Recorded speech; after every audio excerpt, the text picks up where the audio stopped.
A growing number of vape users on Guam are children. Guam law states users must be 21 to buy it. So to find out how vapes might be getting into the wrong hands, KUAM checked out several stores today to test the system.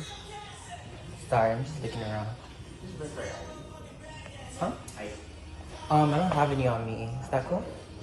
Okay, no worries. That's KUAM intern 18-year-old Devin Santos going in first. And from one store to the next and another, he's carded. Can you put me your ID? I don't have. Is that okay? I don't have it on me. Oh, how old are you? 21. 20.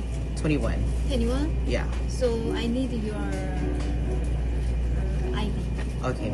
That's okay then. Sorry. Yeah, no worries. Thank you. Now it's our turn to head inside. What made you decide to card him right away as soon as he walked in? Our policy is ID for entries, that's why. ID for, yeah, I see you guys. So this is a normal occurrence for you guys as soon as anyone walks in? You. All right, all right. Purchase without an account. So that way, if it's given to a minor outside, we can kind of help law enforcement to kind of track if it was, So that's usually how we do it. The shop posting a sign that everyone will be carded. It's their policy and it's the law. The same for this store. Because usually, normally we ask them to see the ID first, especially when they look young. Because usually a lot of young age, like a 21, 20, they're really trying to buy. But we have to check, that's the law. Still, somehow, vapes are getting into the hands of our youngsters, like what happened here at this next convenience store. And are you over 21? Yes. Okay, all right.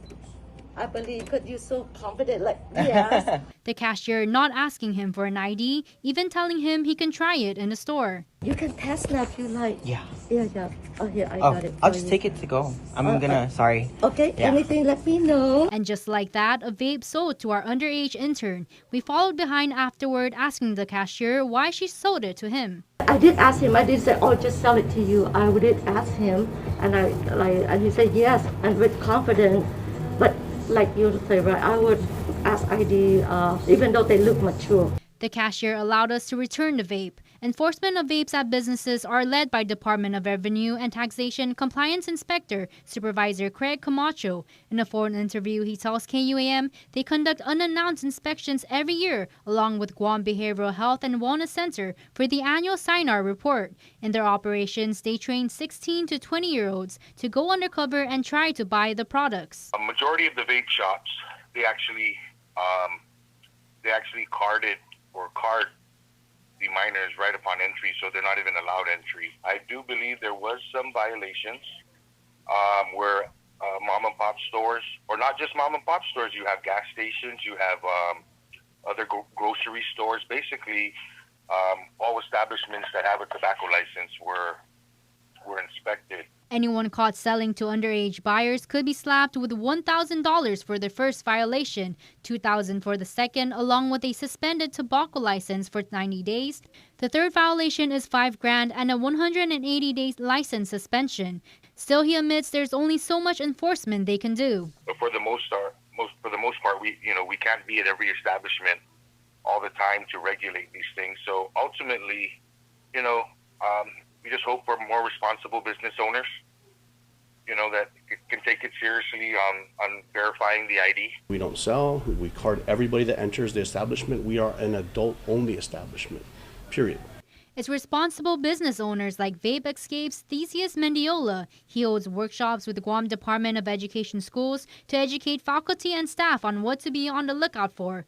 Those staff telling him students are getting their hands on vapes from their family.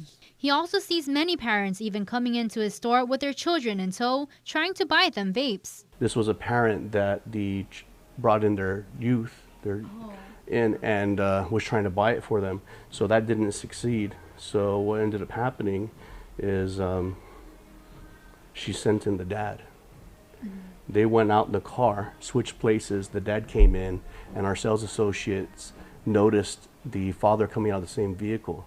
While he bans their accounts and tries to stop the sales of vapes to youth at his doors, he admits with no law in place that punishes those 21 and older for giving vapes to anyone underage, there's more work to be done. Matsuki Hirayama, KUAM News.